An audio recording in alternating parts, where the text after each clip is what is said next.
여러분 안녕하세요. 유튜브 채널에 오신 것을 환영합니다. 최신 뉴스, 가장 인기 있는 프로그램을 지속적으로 전달하겠습니다. 그러니 놓치지 마세요. 이 유튜브 채널 시리즈 비디오를 좋아하고 공유해주세요. 좋은 하루 되세요. 드라마로 활동 영역을 확장한 영화 투자 배급사 롯데컬처웍스가 예상치 못한 불운을 맞았다. 롯데컬처웍스는 최근 시청자들의 매서운 비난을 받았다. 역사 왜곡 논란으로 물의를 빚다. 폐지에 이른 SBS 월화극 조선구마사의 공동제작사의 이름을 올렸기 때문이다. 조선구마사의 광고주에게도 항의가 빗발치는 가운데 제작사는 당연히 더 비난의 중심에 섰다. 결국 롯데컬처웍스는 조선구마사의 공동제작 및 부분 투자를 철회하기로 결정하며 최근 조선구마사의 불거진 문제와 상황의 심각성을 충분히 공감하였고 관계자들과의 협의를 거쳐 이 같은 결정을 내렸다. 롯데컬처웍스는 시청자들에게 불편을 일으킨 부분에 대해 도의적 책임을 통감하며 조속히 정리될 수 있도록 최선을 다하겠다고 밝혔다.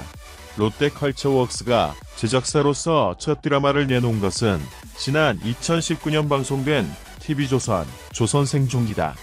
당시에도 공동제작으로 야심차게 출발했으나 주연 배우 강지환이 성폭행, 추행 혐의로 긴급 체포되는 사태를 맞았다. 결국 배우를 교체한 후 드라마를 사회 단축된 16회로 조기 종영해야 했다. 이어 두 번째 드라마로 TVN 위대한 쇼를 선보였다. 이 작품 또한 공동제작으로 참여했다. 첫 방송 시청률 3.1%, 닐슨 전국 기준 최종 회의자 최고 시청률 3.2%를 기록했다. 그리고 세 번째 드라마가 바로 조선구마사다. 아직 드라마 제작사로 제대로 자리도 잡지 못한 상황에서 시청자의 미운 털만 박힌 셈이다. 사실 롯데컬처웍스가 조선구마사 사태와 맞닥뜨린 것은 예상하지 못했던 불운에 가깝다. 제작사이긴 하지만 참여도가 높지 않은 공동제작이다.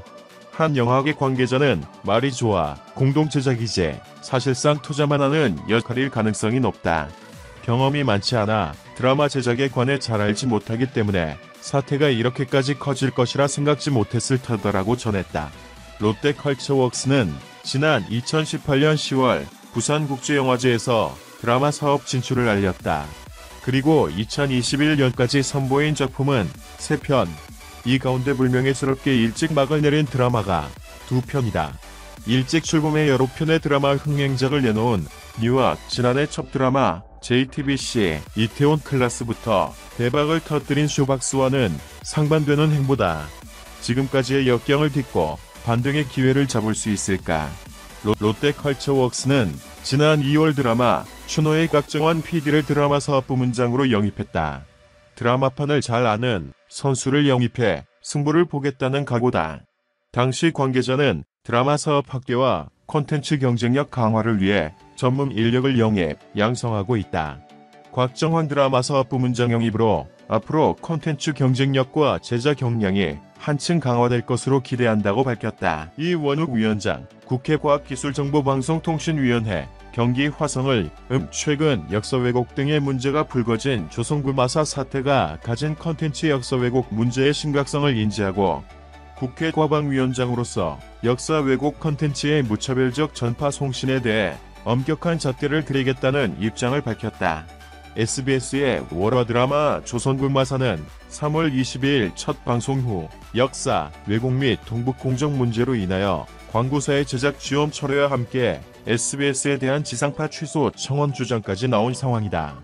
SBS 역시 결국 방송을 취소했다고 발표했다.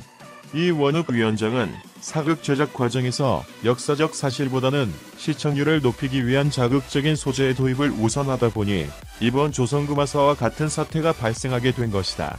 라고 본다며 중국이 동북공정부터 최근 김치, 한복에 대한 원조 논쟁을 꺼여 우리 역사와 민족 자긍심을 위협하는 상황인데 우리나라의 방송사가 제작한 드라마에서 역사 왜곡 논란이 있는 것은 좌시할 수 없는 문제라고 강조했다. 또한 이원욱 위원장은 이번 조선구마사 사태를 일회적인 사건으로 볼 사안이 아니기 때문에 방심위가 지상파와 종편 콘텐츠에 대한 역사 왜곡 여부 심의를 강화하고 이 결과를 방통위의 제어가 및 재승인 시 엄중히 반영하도록 노력하겠다고 밝혔다. 최신 뉴스를 보고 각 비디오 아래에 댓글을 남기려면 유튜브 채널을 구독하는 것을 잊지 마십시오. 우리 기자가 받은 다른 중요한 소식에 이어 29일 방송된 KBS ETV 월화 드라마 달이 뜨는 강, 극본 함지훈, 연출 윤상호에서는 삼국사기에 기록된 온달 나인오군 장군의 첫 전쟁인 북주와의 전투가 그려졌다. 역사서를 찍고 나온 듯 생생하고 역동적인 전쟁신이 펼쳐졌다. 먼저 역사적 기록의 상상력을 더시켜 짜임새 있는 이야기를 만든 한재훈 작가의 필력이 돋보였다.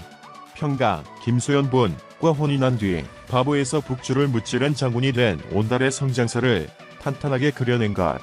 또한 온달의 북주 전투 활약 이면에 투항하는 척 적을 안심시켰던 평강의 지략이 있었다는 설정은 평강과 온달의 이미지와도 맞아떨어졌다. 대본 속 고구려를 완벽하게 그려낸 배우들의 열연도 인상적이었다. 화려한 액션부터 섬세한 감정 표현까지 주어진 장면을 소화해내는 이들의 연기력은 몰입감을 높였다.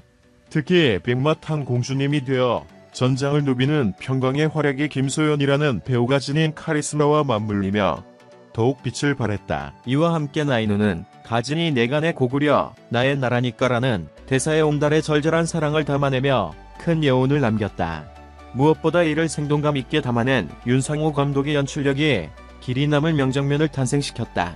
안방극장에서 쉽게 볼 수 없었던 스케일이 큰 전쟁신이 모두의 눈길을 사로잡기에 충분했다. 더불어 전쟁에서 이긴 고구려 병사들의 함성과 전쟁에서 가족 타라질, 류이현부, 늘 잃은 타라산, 김희정분, 애울음이 동시에 터져나오며 카타르시스와 전쟁의 참혹함을 동시에 전달해 강렬한 임팩트를 선사했다. 그런 가운데 북주와의 전투를 승리로 이끈 평강과 온달은 평원왕, 김범래 분으로부터 그 공을 인정받고 공주와 부마로서 입궁했다. 그러나 방송 말미 평원왕에게 적개심을 가지고 있는 두준서, 한재영 분이 그의 앞에서 태자왕, 박상훈 분을 죽이려는 계략을 펼쳐 긴장감을 더했다. 외부의 적은 막았지만 고구려 내부의 본격적인 전쟁은 지금부터다.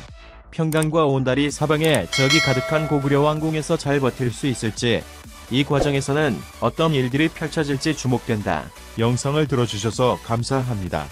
최신 뉴스를 받으려면 채널을 구독하는 것을 잊지 마십시오.